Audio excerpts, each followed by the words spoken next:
अस्सलाम वालेकुम। आज की इस वीडियो में बेसिकली हम बात करेंगे L over D P value के बारे में। अगर हम क्रोमेटोग्राफी का चैप्टर पढ़ेंगे एच पी एल सी का 621, तो उसमें वो ये बताता है कि L over D P value basically use होती है कॉलम की सूटेबिलिटी मेजर करने के लिए। इसका मतलब ये है कि अगर आपकी लैब में एक कॉलम अवेलेबल है और मेथड में वो कोई और कॉलम की बात कर रहा है, तो आपने ये देखना है कि क्या वो कॉलम जो कि आपकी लैब में अवेलेबल है, क्या वो आप उसे यूज़ कर सकते हैं उस कॉलम के अगेंस्ट जो कि मेथड में गिवन है।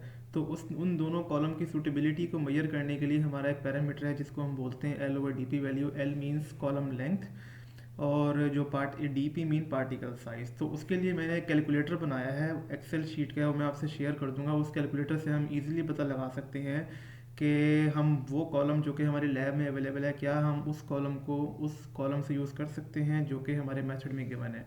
तो हम कैलकुलेटर पे चलते हैं। फ़र्ज़ करें, अब इसमें आपको दो नज़र आ रहे होंगे। एक हमारे पास रेफरेंस कॉलम है जो कि हमारे मेथड में गिवन होगा। मेथड आपका कंपेंडियल भी हो सकता है, आपका मैन्युफैक्चर स्पेक्स भी हो सकती हैं। और दूसरी तरफ मैंने लिखा है अवेलेबल कॉलम, यानी कि वो कॉलम जो कि आपके पास होगा या आपकी लैब में अवेलेबल होगा। अब फ़र्ज़ कीजिए रेफरेंस कॉलम यानी कि H P L C sorry जो यू एस पी है, फ़र्ज़ कीजिए मोनोग्राफ आपको कहता है कि आपने कॉलम यूज़ करना है 150 जिसकी लेंथ होगी। और फ़र्ज़ करें वो कहता है कि उसका पार्टिकल साइज़ 5 माइक्रोन है। तो मैं फ़र्ज़ कीजिए इसको 10 कर लेता हूँ। तो देखें अब इसकी L over D P value आ गई 15। अब जो क्रोमेटोग्राफी का चैप्टर है वो हमें ये कहता है कि जो आपका जो कॉलम जो आप यूज़ करना चाह रहे हैं उसकी जो L over D P value है वो -25% और +55% की रेंज में हो। यानी कि आपका जो ये वाला कॉलम है जिसकी L over D P value 15 निकली है, आपने इसकी एक रेंज बना लेनी है।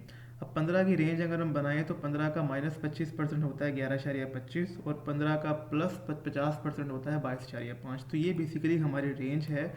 अब हमने अपने लैब वाले कॉलम को देखना है कि क्या उसकी L over D P value इस रेंज में लाई कर रही है या नहीं कर रही। फ़र्ज़ करें कि मेरी लैब में कॉलम अवेलेबल है 250 माइक्रोन उसकी लेंथ है और +5 और 5 उसका है पार्टिकल साइज़।